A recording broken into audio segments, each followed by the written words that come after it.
सबका मकसद एक ही होता है। मैम लास्ट अटेम्प्ट तक आते आते मोटिवेशन को कैसे हम आप रखें? ये बहुत अच्छा सवाल है। मैंने खुद ही काफ़ी अटेम्प्ट्स लगाए क्लियर करने में। फियर और फ्रस्ट्रेशन इस जर्नी के फेलो पैसेंजर्स हैं और ये रहेंगे ही।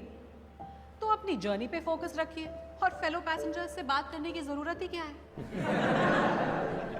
पर मैम, इतने सारे फेल अटेम्प्ट्स के बाद क्या कभी ऐसा फील नहीं हुआ कि अब प्रेशर बहुत ज़्यादा हो रहा है, अब गिव अप कर देना चाहिए? ये सवाल मेरे दिल के बहुत करीब है। जब आप एक लड़की होते हो एक ऐसे ऑर्थोडॉक्स फैमिली से जहाँ 22 साल में आपकी शादी कर दी जाती हो, आप इंडिया के एक बहुत ही बैकवर्ड हिस्से से बिलोंग करते हो और आपको इंग्लिश भी नहीं आती हो और आप घर के बाहर सिर्फ अपनी दीदी की जिद की वजह से पढ़ रहे होते हो और उस पर आप लगातार फेल पे फेल होते जाते हो, तो हाँ, हर रोज लगता था कि गिव अप कर दूं और शायद कर भी देती, एक्चुअली डेफिनेटली कर देती। पर उसी वक्त मुझे किसी ने एक बहुत अच्छी बात बताई। उस बात से मेरा एटीट्यूड 180 डिग्रीज फ्लिप कर गया। क्या आप वो बात सुनना चाहेंगे? तो एक स्टोरी सुनिए। 1981 में यूएस में एक प्रोफेसर थे, सेरेमिक्स पढ़ाते थे। उन्होंने एक एक्सपेरिमेंट किया। अपनी क्लास को 2 ग्रुप्स में बांट दिया और 10 दिन का वक्त दिया।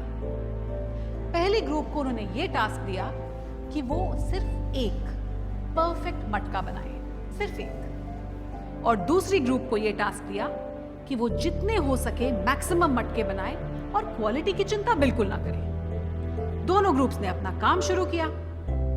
10 दिन बाद जब रिजल्ट्स आए तो खुद प्रोफेसर ही हैरान हो गए, क्योंकि दूसरे ग्रुप ने न केवल पहले ग्रुप से ज्यादा मटके बनाए, बल्कि हर मटका was better looking, was almost perfect।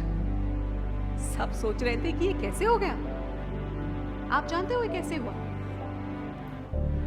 क्योंकि पहला ग्रुप जो है वो सिर्फ इसी बात को लेकर अटका रहा कि एक मटका बनाना है, इसको परफेक्ट कैसे बनाएं। तो उन्होंने सारा टाइम परफेक्शन में ही गुजार दिया, जबकि दूसरे ग्रुप ने एक बार कोशिश की और बहुत बुरे मटके बनाए, पर उन्होंने उसको इम्प्रूव किया और दोबारा कोशिश करके फिर से मटके बनाए। वो फेल हुए पर इम्प्रूव करते रहे और ऐसे ही अपनी गलतियों से सीखते सीखते उन्होंने शानदार मटके बनाए।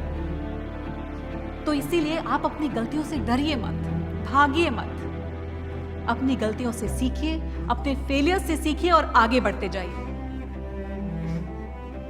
और ये बहुत ही अच्छी बात है कि इस बात को बताने वाले शख्स हमारे साथ यहाँ मौजूद हैं। पर आप उनसे पहली बार मिलोगे ना तो लगेगा जिंदगी बहुत ही होपलेस है। पर Prakash sir, it worked for me. बेटा यू वर लकी। अगर ये पॉटवेयर एक्सपेरिमेंट मैंने पहले पढ़ लिया होता तो मैं भी अपना चौथा अटेम्प्ट देता और फिर आज पोडियम पर तुम्हारी जगह मैं खड़ा होता। पर इट्स ओके सर। जो फेल होता है ना वही बता सकता है कि कहां गलतियां न करें। कभी कभी आपका सबसे खराब खिलाड़ी देश का सबसे अच्छा कोच बन जाता है। क्यों? एवरेज प्लेयर ही बोलते थे बेटा।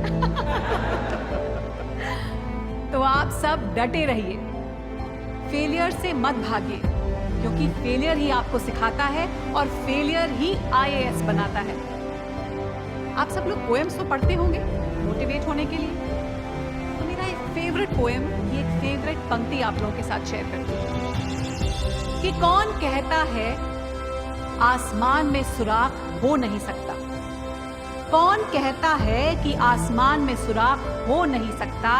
एक पत्थर तवेद से उछालो यारो। हाँ।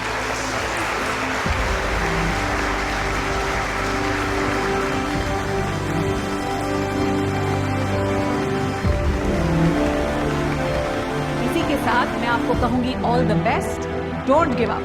Thank you.